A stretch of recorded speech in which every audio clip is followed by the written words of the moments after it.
हो, मी तुम्हाला सांगितलं होतं ना, माझे 2 स्टुडंट येणार आहेत माझ्यासोबत काम करायला. ही तीच आहे the gold medalist Gauri Patil. ती पण हार्ट सर्जन आहे. तुम्हाला तात्यांनी सांगितले नाही का? गौरी डॉक्टर आहे.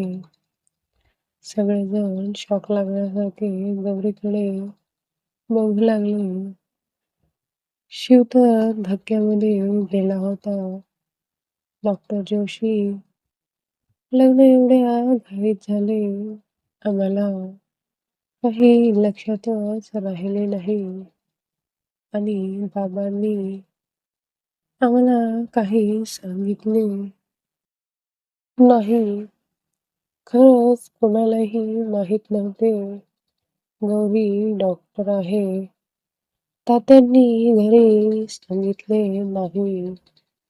सगळ्यांना वाटत होते गौरी ही कमी शिकलेली मुलगी आहे. डॉक्टर जोशी म्हणाले, "सॉरी गौरी, मी तुमच्या रिसेप्शनला येऊ शकलो नाही. मी आउट ऑफ कंट्री होतो." "इट्स ओके सर," गौरी म्हणाली. "प्रताप, तुला माहीत आहे का, गौरीला तिच्या मेहनतीने माझ्यासोबत काम करण्याची संधी मिळाली आहे. डॉक्टर जोशी इंडियातले सगळ्यात बेस्ट हार्ट सर्जन होते. गौरीचे स्वप्न होतं त्यांच्यासोबत काम करण्याचं. ही आणि सीमा दोघी माझे विद्यार्थी आहेत. गौरी कधी जॉईन करणार आहेस?"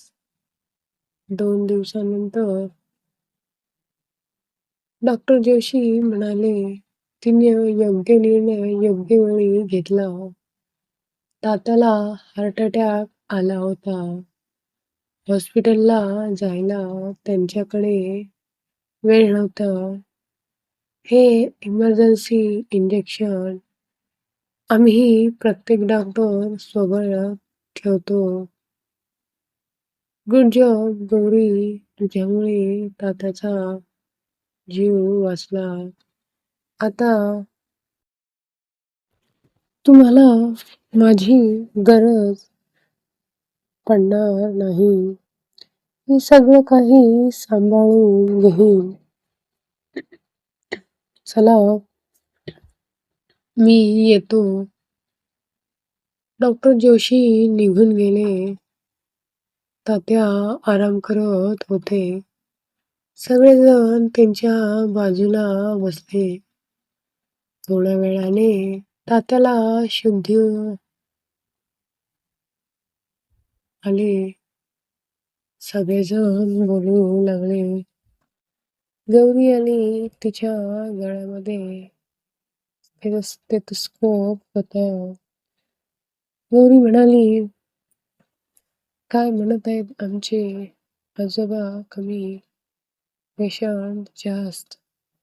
सगळेजण तिच्याकडे बघत होते. एवढं सगळं होऊनही गौरी इथे आली. गौरीने तात्याला चेक केले. ती म्हणाली, "आजोबा, तुम्हाला जेवण आणि झोप व्यवस्थित घ्यावी लागेल. आता पूर्ण दिवसभर आराम करावा लागेल. कशाची चिंता करायची नाही. फक्त आराम करायचा. लवकर ठीक व्हा. मग आपण दररोज सकाळी फिरायला जाऊया."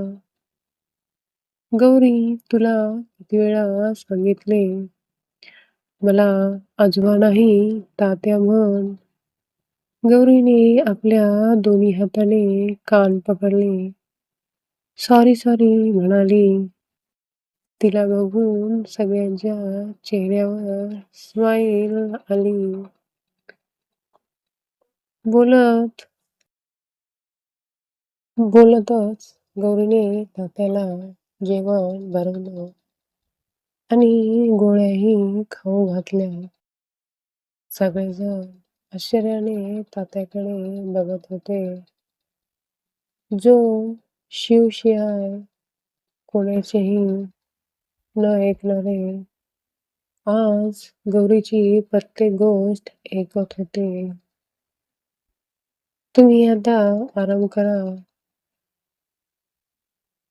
तात्या म्हणाले, बरं झालं ते डॉक्टर जोशीपासून सुटका झाली. त्यांचा चेहरा बघितलं, गोळ्या खाल्ल्यासारखं तोंड कडू पडत होतं. सगळेजण हसू लागले. गौरी म्हणाली तात्याला, आता आराम करू द्या, सगळेजण बाहेर या. सगळे बाहेर आले. अनिता म्हणाल्या, गौरी मला तुझ्यासोबत बोलायचे आहे. त्यांनी गौरीसमोर आपले हात जोडले. सॉरी गौरी, माफ कर बाळा. आमच्यामुळे तुला खूप त्रास सहन करावा लागला. ज्याला माफी मागायला पाहिजे तो तर तुझी माफी मागणार नाही. गौरी म्हणाली, आई तुम्ही प्लीज माफी मागू नका. यामध्ये तुमची काहीच चूक नाही. मला वाईट वाटले नाही ना राग आला. त्यावेळेस कंडिशन अशी होती, मिस्टर पटवर्धनच्या जागी दुसरे कोणी असते तर असेच केले असते. त्यांच्या फॅमिलीवर खूप जीव आहे. तुम्ही काळजी करू नका. आई मला वाईट फक्त आपल्याच लोकांचं वाटते. शिवला गौरीचे बोलणे ऐकून राग येऊ लागला. ही मला आपले मानत नाही का? मी हिचा नवरा आहे. विसरून गेले का? आणि आई मीही त्यांच्यासारखे वागले तर माझ्यामध्ये आणि त्यांच्यामध्ये काय फरक? मी एक डॉक्टर आहे. कोणी काही जरी म्हणले तरी मी माझे काम करणारच. गौरी तिथून निघून गेली. शिवला राग येत होता. तो सरळ स्टडी रूम मध्ये निघून गेला. तो किती दिवसापासून गौरीसोबत बोलण्याचा प्रयत्न करत होता. पण गौरी त्याच्या समोरही येत नव्हती. संध्याकाळी गौरी बाल्कनीमध्ये उभा टाकून फोनवर सीमासोबत बोलत होती. ती एवढी हसत होती की तिचा आवाज खाली स्विमिंग करणाऱ्या शिवलाही ऐकू येत होता. तिचे हसून बोलणे त्याला खटकत होते. तो म्हणाला, माझ्याकडे साधं बघतही नाही आणि फोनवर किती हसून बोलत आहे. नक्की तिचा बॉयफ्रेंड असेल. बघतोच आता. शिव गौरीकडे आला. त्याने गौरीच्या हातातला फोन घेऊन कट केला आणि तिला आपल्याकडे ओढले. त्यामुळे गौरी जाऊन त्याच्या छातीवर आदळली. किती वेळापासून तुझ्यासोबत बोलण्याचा प्रयत्न करत आहे आणि तू इथे मस्त हसून हसून फोनवर बोलत आहेस. तुझी हिंमत कशी झाली मला इग्नोर करायची? विसरली आहेस का? का मी तुझा नवरा आहे. शिवने गौरीचे दोन्ही गाल आपल्या बोटाच्या चिमटीत पकडले. त्यामुळे गौरीला त्रास होऊ लागला. गौरीने त्याला जोर लावून धक्का दिला. त्यामुळे तो 2 पावले मागे सरकला. गौरी म्हणाली, कोणता नवरा? लग्नाच्या पहिल्याच रात्री तुम्हीही माझ्याकडून डिव्होर्स पेपरवर साईन घेतले. तुम्ही हे लग्न मानत नाही. खरं सांगू का? मीही हे लग्न मानत नाही. तुमच्यासारखंच मी हे लग्न माझ्या दादूमुळे केले आहे. आणि तुम्ही म्हणाला होतात ना, मी खेड्यातील गावढळ मुलगी आहे. मला इंग्लिश बोलले तर दूर मला समजत पण नाही. So mister Shiv Patwardhan, my name is Gauri Patil. I am a doctor. I am not गवार. ओके. तुमच्यासारख्या लोकांना काय वाटते? खेड्यातील मुली शिकू शकत नाही. आता माझा रस्ता सोडा. मला जाऊ द्या.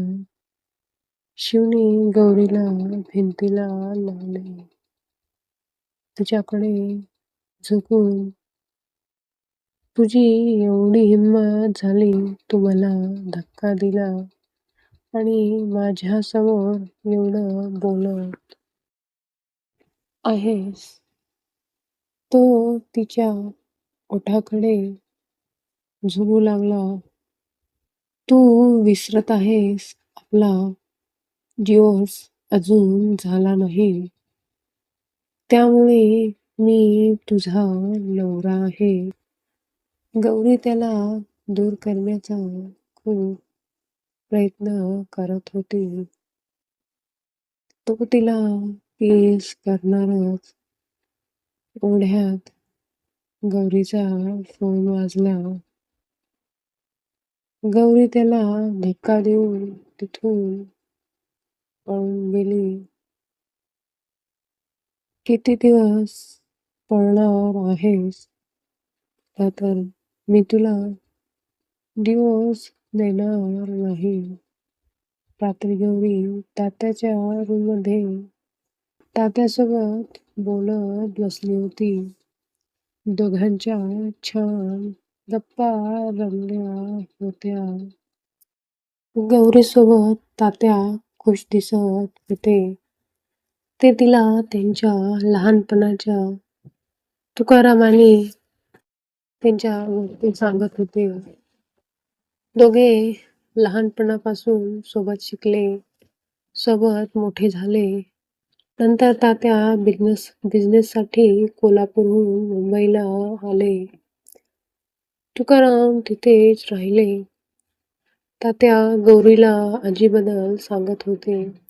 आजी फक्त त्यांची बायको नाही तर सगळ्यात चांगली मैत्रीण होती. त्यांची कमी एवढ्या वर्षानंतरही तात्याला जाणवत होती. शिव दारापाशी उभा राहून त्यांचे बोलणे ऐकू लागला. गौरीची पाठ शिवकडे होती. तात्यांनी शिवला बघितले. शिव, दारात का उभा आहेस? आत ये. शिव गौरीजवळ येऊन थांबला. ती म्हणाली, तात्या, मी आता येते. शिव गौरीकडे पाहू लागला. एवढा वेळ छान बसली होती. मी आलो की उठून चालली. तात्या म्हणाले, "गौरी तुझा हात दे." तात्यांनी गौरीचा आणि शिवचा हात आपल्या हातात घेतला. ते म्हणाले, "मला तुम्हाला दोघांनाही अगदी शिव-पार्वती सारखे पाहायचे आहे. तुमचे नाते तुझ्या आजीच्या आणि माझ्या नात्यासारखंच घट्ट करायचं आहे. गौरी मला वचन दे, तू हे नातं कधीच तुटू देणार नाही." शिव गौरीकडे बघू लागला. "गौरी ठीक आहे तात्या, तुम्ही आता आराम करा, मी येते." तात्याने गौरीचा हात शिवच्या हातात दिला, जो त्याने खूप घट्ट पकडला होता. गौरीने आपला हात सोडवण्याचा प्रयत्न केला, पण शिवने हात खूप घट्ट पकडला होता. तात्या सगळं पाहत होते. तात्या म्हणाले, "शिव बिचारीचा हात सोडून दे, नाहीतर अवघड आहे." किती वेळ झालं ती हात सोडवण्याचा प्रयत्न करत आहे. शिवने गौरीचा हात लगेच सोडला. गौरी पटकन तिथून पळून गेली. शिव आणि गौरीची स्टोरी आता नवीन वळण घेणार आहे. शिवच्या मनात गौरीबद्दल प्रेमाचे अंकुर फुलणार आहे. ते आपल्याला पुढच्या भागात कळेल. व्हिडिओ आवडला असेल तर लाईक करा, मित्रांसोबत शेअर करा आणि अशा हृदयस्पर्शी मराठी कथा पाहण्यासाठी चॅनलला सबस्क्राईब करायला विसरू नका.